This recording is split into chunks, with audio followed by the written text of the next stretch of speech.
call. It's always lovely to hear Q Exchange is landing in such a positive way with so many of you and that you're interested in the programme. As you would have just seen, this meeting is being recorded just so that we can share it with those that aren't able to attend. So hopefully everybody's okay with that. You're with us today for an hour. We hope it's going to be an informative one for you. We've got lots to share and hope that you enjoy. Next slide, please. So just to introduce you to the team, we're all going to be talking to you, all but one are going to be talking to you at different points of the call today. Starting with Darren Wright, who is Q's Strategy and Development Lead. Myself, Tanya Mason, I'm Q's Community and Collaborative Change Manager. And we have Beth Bamfield, who's our Programme Officer. Robin, who's actually not on the call, but Robin is our Marketing and Communications Officer. So all of the lovely comms that you've received at different points so far have been crafted by Robin. And then we have Sarah Koo, who's Q's Programme and Event Support Officer, and Sarah is also on the call today. Next slide, please, Beth. So just to share the agenda, this is what's in store. So we're hoping to give you a really clear overview of this year's Q Exchange theme.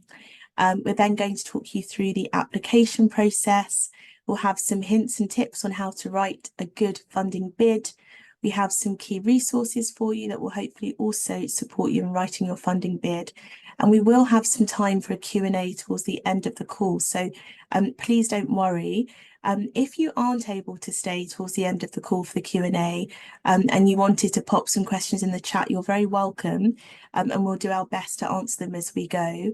But just a reminder that this call is being recorded and we will make that available. So you'll hear those questions and answers even if you can't stick around. So to begin with, I'm going to, if we could have the next slide, please, Beth. Thank you.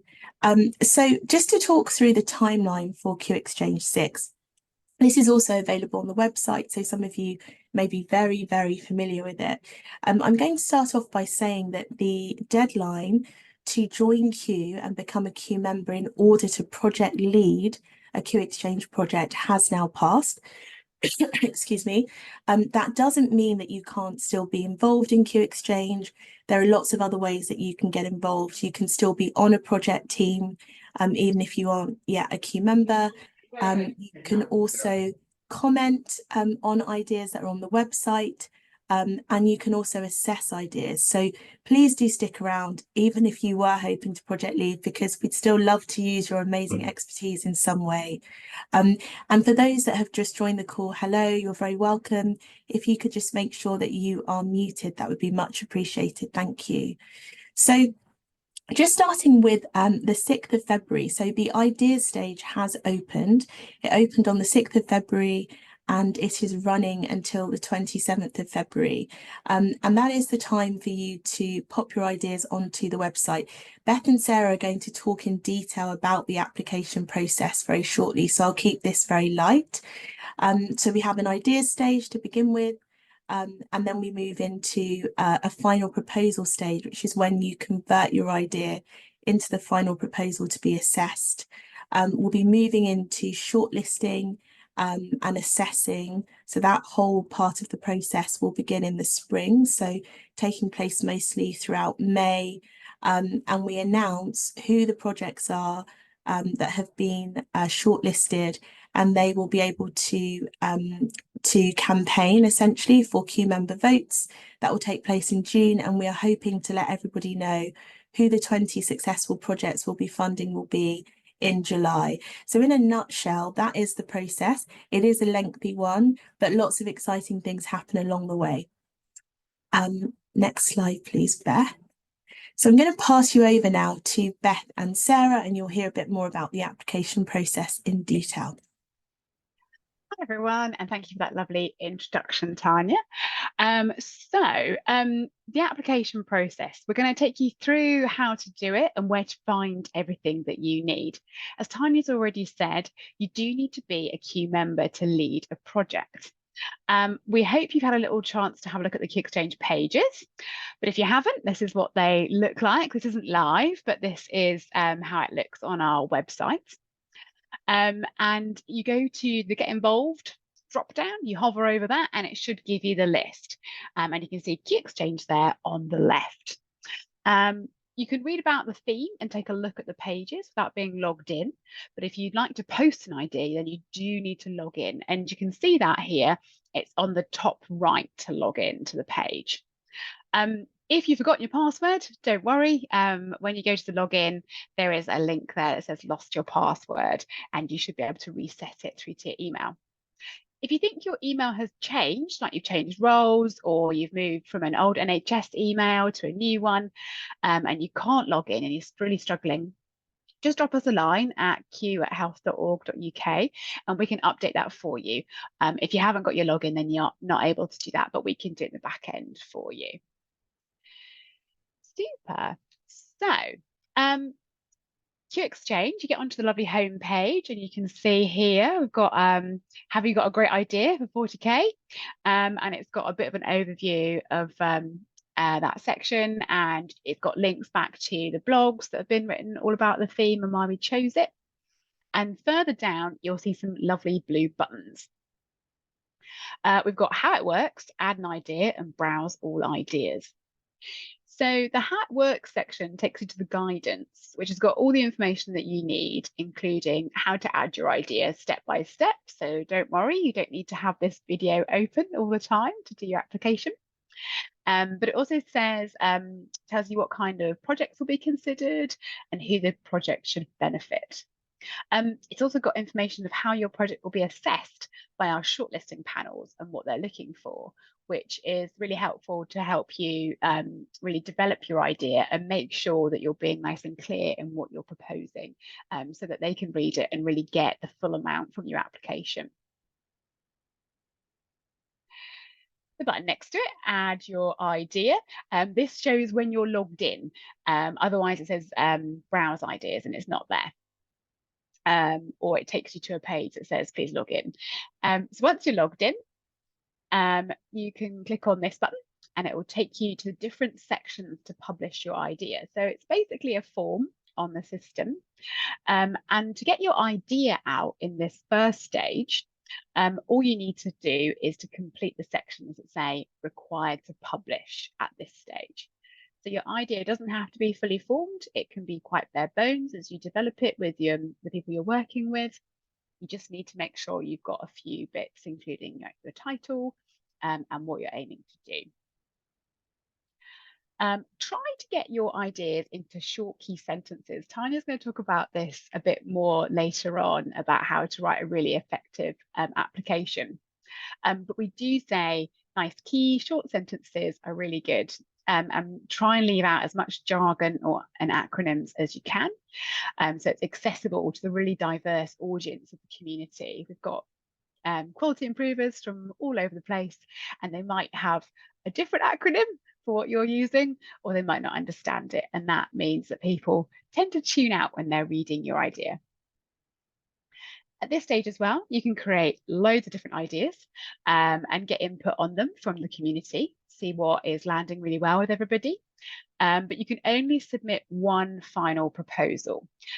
So up until that first section closes, you can add as many ideas as you like, but you can only take one forward. So if you find that one is really gaining a lot of traction, a lot of interest, then that might be the one you want to go for. This is what it looks like, and there is a nice required to publish. It's written out, which is nice and much easier than it used to be. And so just those bits at the moment. But things like the funding amount, you can come back to that later. You don't need to have that finalised at this stage. For your lovely ideas, you have the option to add an image. Don't worry, it's not going to be a blank screen if you haven't got an image, but you'll just get our default picture. Adding an image can be really helpful as it can help members to remember your idea and spot it in the list. When we get lots of ideas, it can be a bit tricky to see them. So even if you've got like an image that you want to change later, that can be really nice to help people go, oh yes, I remember that one. I want to go and have a look at what they've developed. So when you've added your idea, your project will appear in the list on the Browse All Ideas page. Here are some of last year's proposals. Their pictures for the projects help them to be easily spotted. I quite like those because it helps me. But I'd also recommend adding your profile picture, as you can see the members have done here. This is just really nice so that people can put a face to your name, and you can make your profile private as well, so only members can see it. So if someone finds you, it would just be a grey face, so it doesn't have to be open to everybody. So you have got that control. Oh, sorry, Sarah, I've gone onto your slide. Just lastly, we would say go and take a look at the ideas that people are putting up so far, but you can also have a look at last year's. Our Q Exchange 5 projects have been recently updating because they are at their mid-project update stage, which feels like it's gone very, very quickly. But you can actually see who's updated recently and sort by that. And you can go have a little look, see what they've been up to, how their project is progressing. The ones that have been recently updated are highlighted with a green bar. So that's really nice and easy to see. So I'm going to hand over to Sarah now about developing your idea. Great, thank you, Beth. Now, obviously, a big part of Q Exchange is connecting with the Q community and getting their feedback and thoughts on your ideas. So one of the main ways we'd encourage you to do this is through comments on your project page. So once your project is live, members will be able to post comments which will appear towards the bottom of your project page. And as you can see from the screenshots, the types of comments you receive from members will be all types of different things. There'll be people kind of showing their enthusiasm or support for your project. It could be someone working in a similar area of work who can offer contributions, or it could be someone pointing you towards special interest groups, also known as SIGs, that could be relevant, or perhaps like other ideas that you can link up with. So it's a good idea to keep an eye on the comments, and if someone posts a comment to you, to try and reply to them. And whilst the comments don't kind of officially form part of the assessment process, assessors do like to see that you have engaged with like others in the community. So it's a nice, clear way to kind of demonstrate that as part of the application process. Next slide, please, Beth. Great. So yeah, another way of connecting with the community on your idea is to utilize the online groups and special interest groups. I think we've got around about currently 113 online groups in total, and that also includes the SIGs. So hopefully you should be able to find a few that are kind of relevant or related to your project. And I'll just pop a link in the chat where you can find these. So on the website, you should be able to sort the list of groups by last active, also by most members, alphabetical. You can also filter by like area of interest or do a keyword search, which should help you to find ones that are relevant. I think just like one thing to note with the groups is that we ask that you try and engage meaningfully with them. So try and only post into groups that perhaps you're already part of, or that you have a link or connection with through your idea. And when you're posting to them, try and ask for like specific feedback and input from people.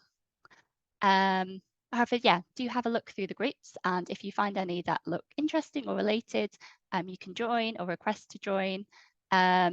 Alternatively, if you're already part of any online groups, you can engage with members in there and ask for their help or ask them to contribute via the comments on your project page.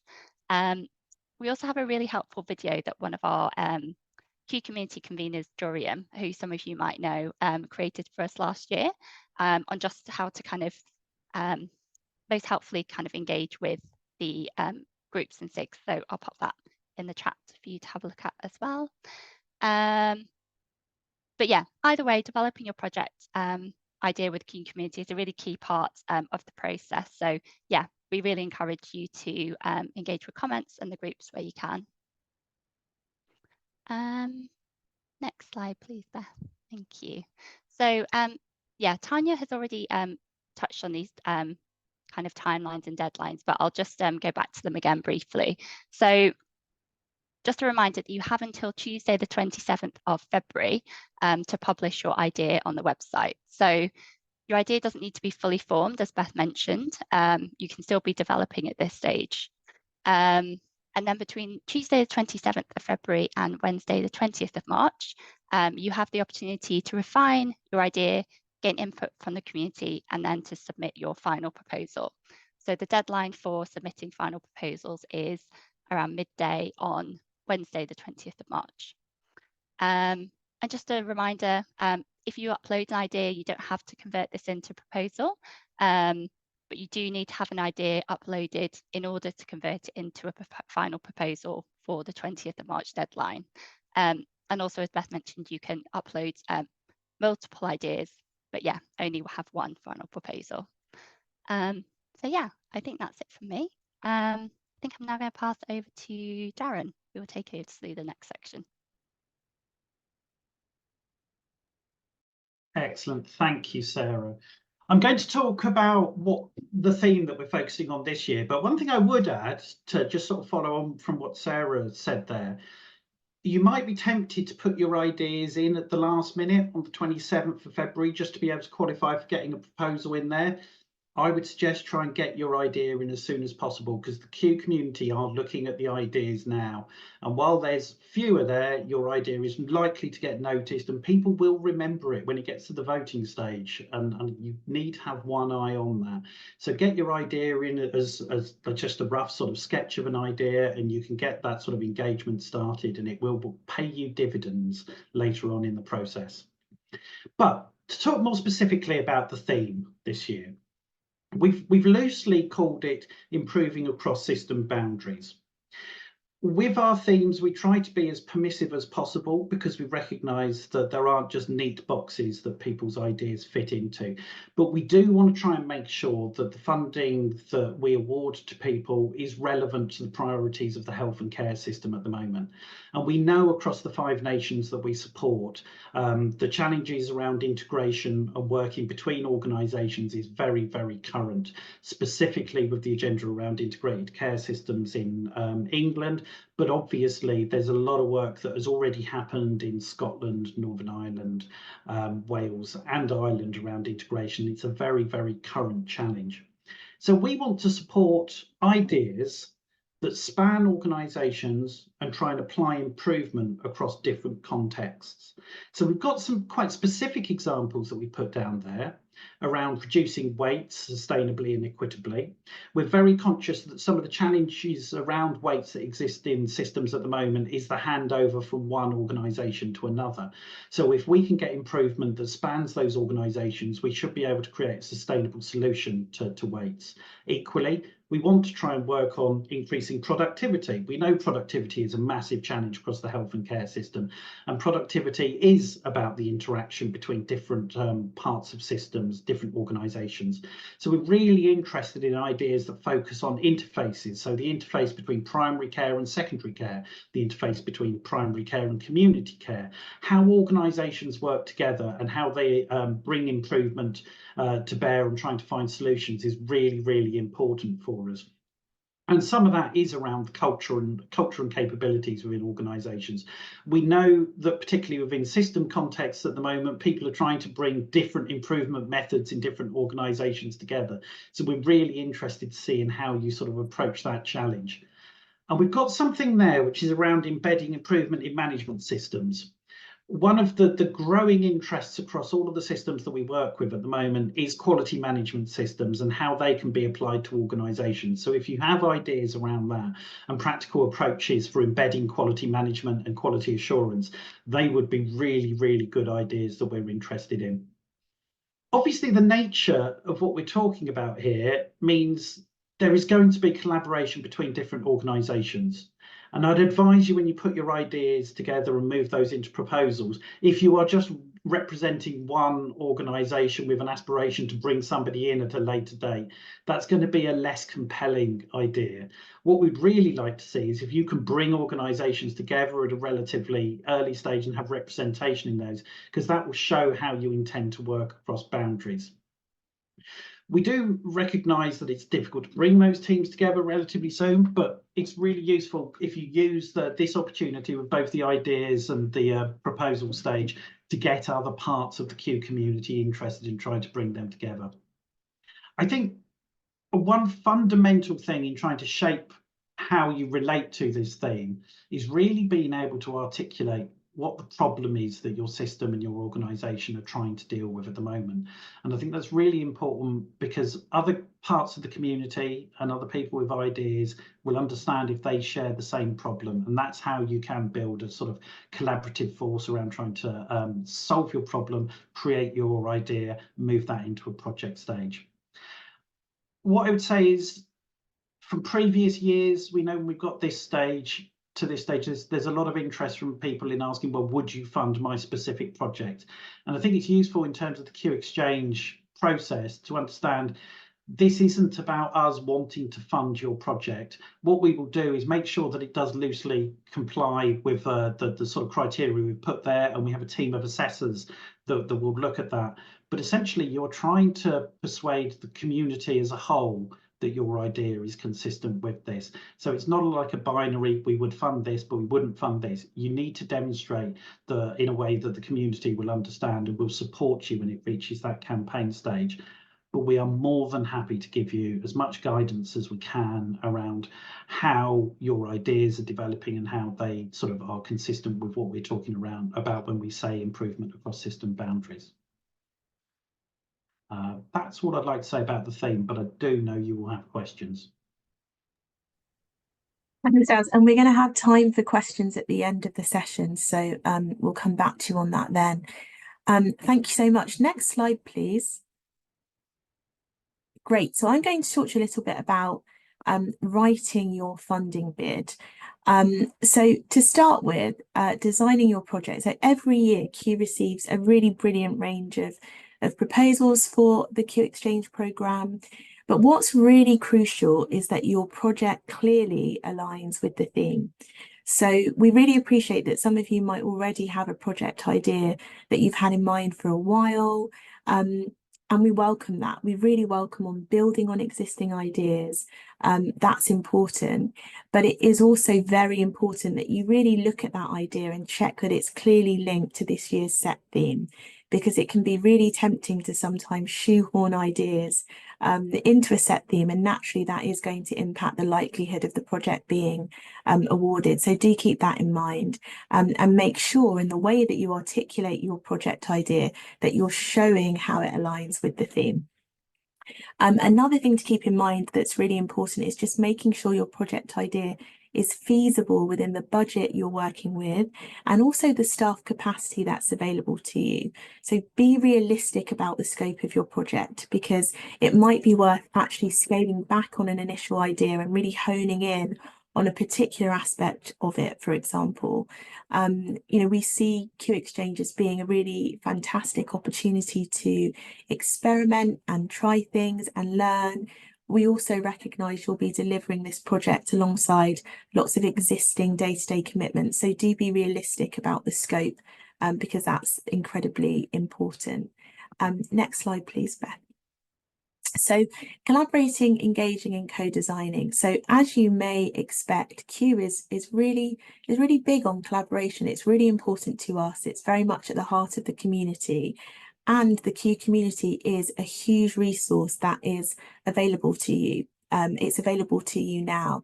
So do use Q members' insights to develop your ideas through the current idea stage and also beyond.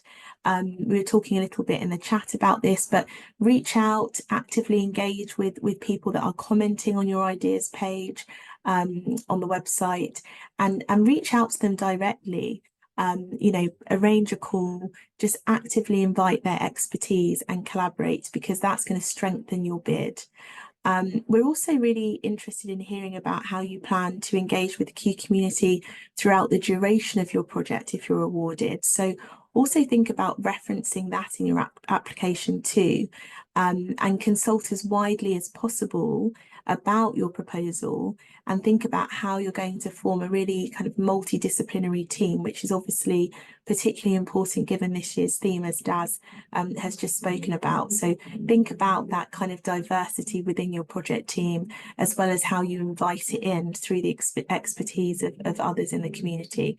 And lastly, really ask yourselves how you're working meaningfully with that patient public voice. That experience is also really going to enrich your bid. Next slide, please, Beth.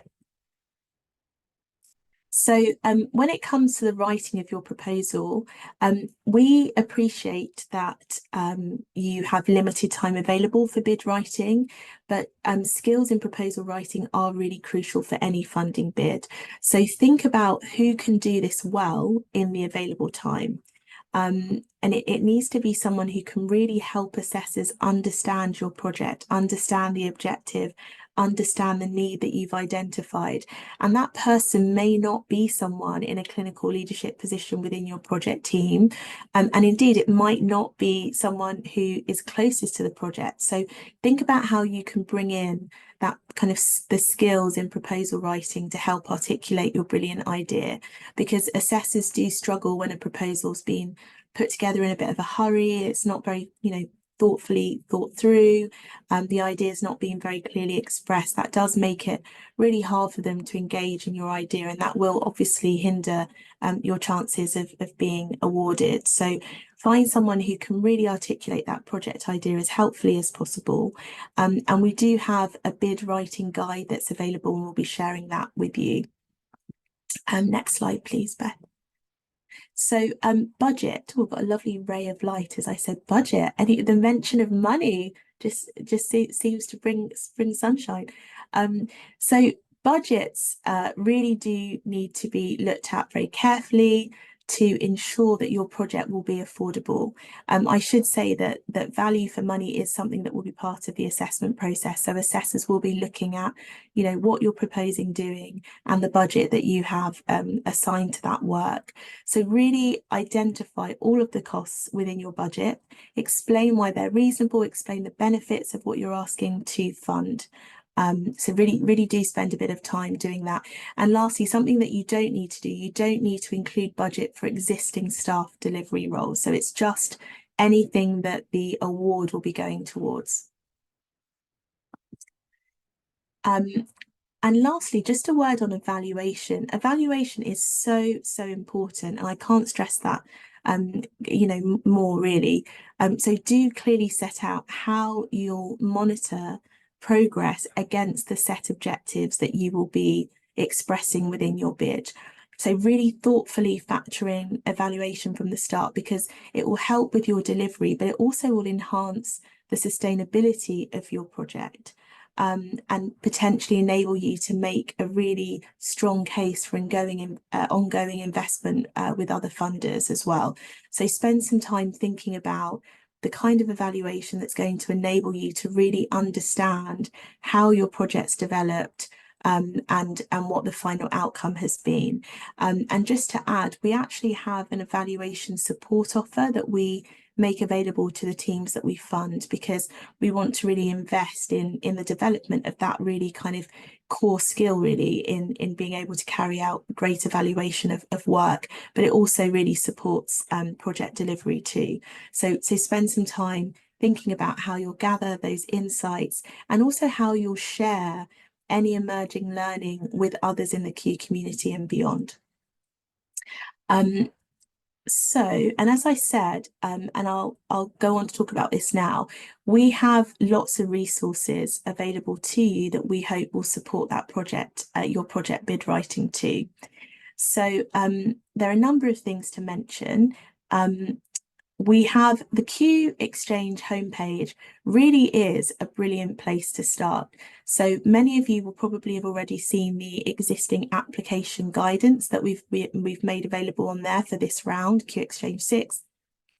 If you haven't already, please spend some time familiarising yourself with that resource. It's been really carefully put together, and all of the information in there is really going to support your understanding of the programme, what we're looking for, and what we're kind of ultimately wanting to award.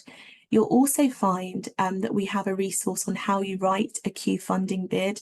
It kind of, in really granular detail, it expresses what we know to be important in expressing a project idea really well, getting across everything that assessors will be looking for.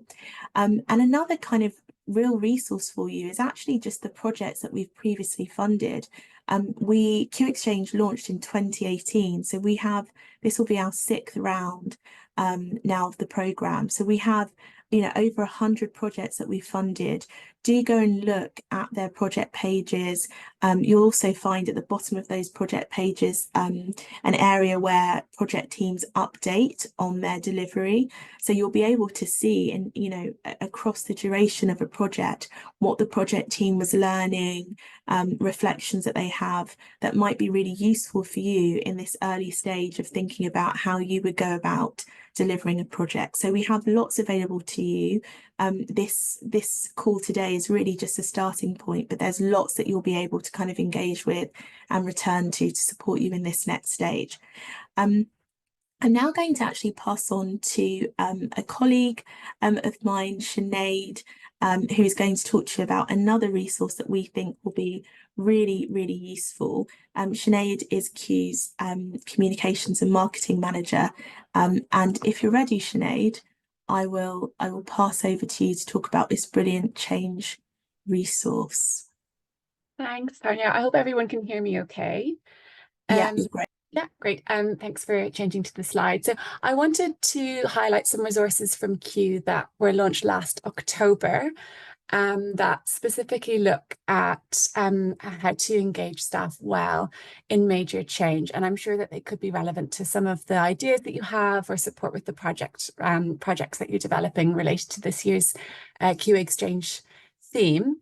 The idea behind these resources was looking at how a large proportion of major change projects fail because they neglect that human dimension of change. So often the people aren't brought along with that change journey. So the Q team undertook a collaborative research project to look at that issue and to look at what could be done to help support people leading projects. Using the Discovery platform and together with over 300 participants, they looked at what good engagement of staff would look like and co-designed these resources. So they're made up of 10 principles for how to engage staff well in major change. And those cover kind of 3 buckets of topics, including the foundations for change, culture and context principles, and processes and methods. And then those kind of 10 principles also are accompanied by a survey of staff tool, which can be used as the basis of a staff survey to take a measurement or temperature check at your own regularity. So before, during, and after, or as you want, when you just need to take a temperature check. And then also there's a measurement tool for planning and reflection, which can be used by project leads to support planning and review process throughout the project. And it's both of those tools are designed to be used alongside each other or by themselves, and they're downloadable as Excel resources. So I just wanted to flag them very, very quickly, and I'm happy to take any questions. But also just as you're thinking of your evaluation or about the elements of engagement in your project idea, these resources might be particularly helpful. And of course, if you're thinking of projects beyond your Q Exchange idea, of course, they might be helpful with that too. Thanks, Tanya. Brilliant. Thank you, Sinead. A brilliant resource that will be super helpful for your bid, but also other areas of your work too. So definitely worth checking that out. Thank you, Sinead. So we're now going to move into a Q&A, and we will all pitch in answering your questions. So if there's anything that you popped in the chat that we might have missed, or anything that's coming to mind for you now, if you wanted to, let me just see if I can see everyone. If you wanted to kind of put up a virtual hand, and I will scroll through and just check, because I think there are so many of you. If I say unmute, it could get a little bit rowdy. But are there any questions that we can answer for you? If I miss you, then do shout at me. I can't see anyone at the moment.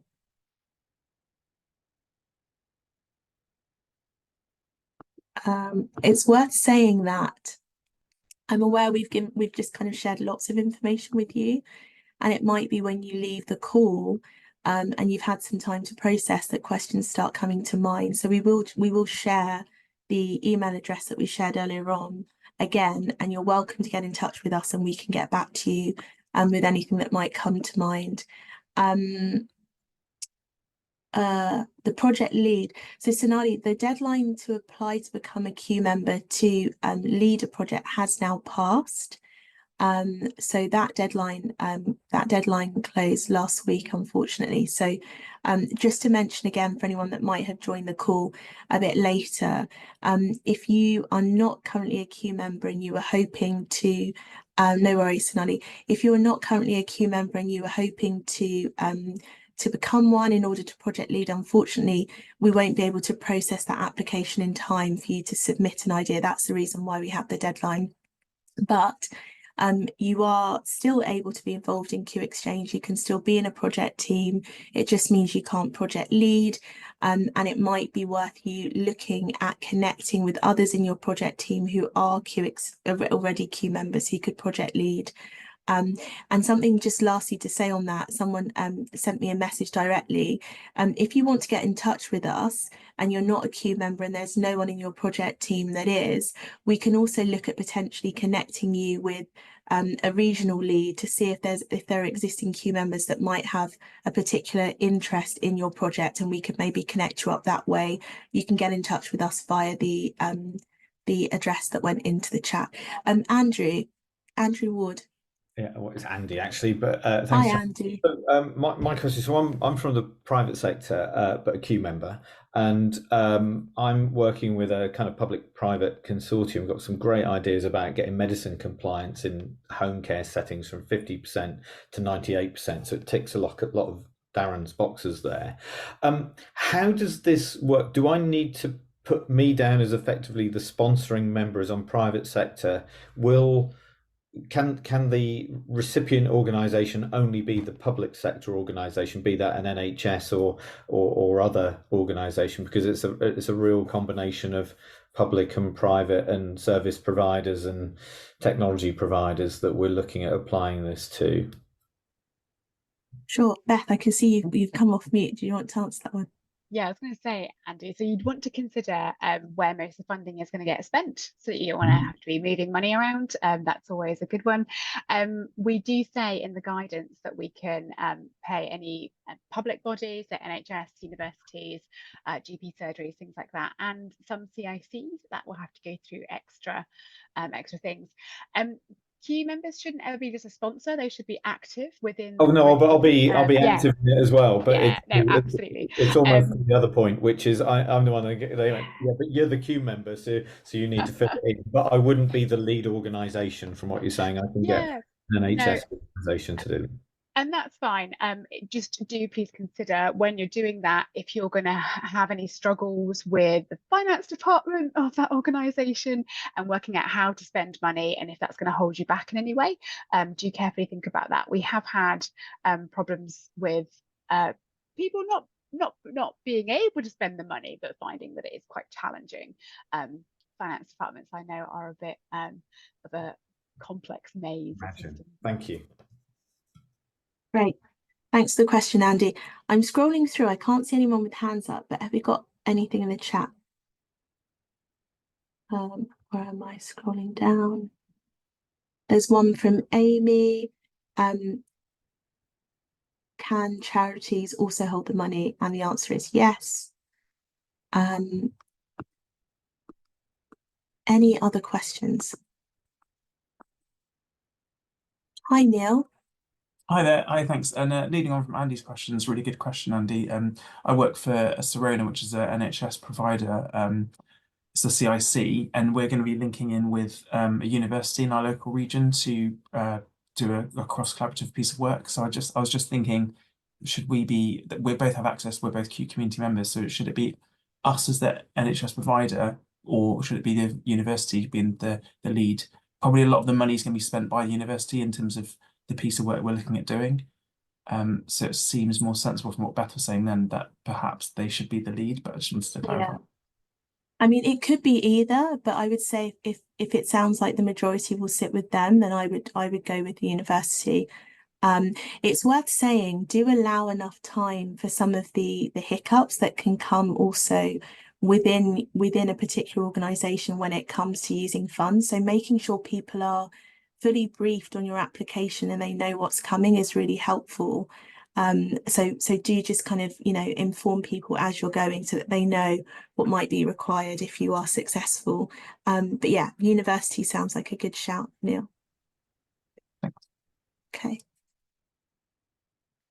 I'm going to just flick through again to check I've not missed anyone. But I don't think I have.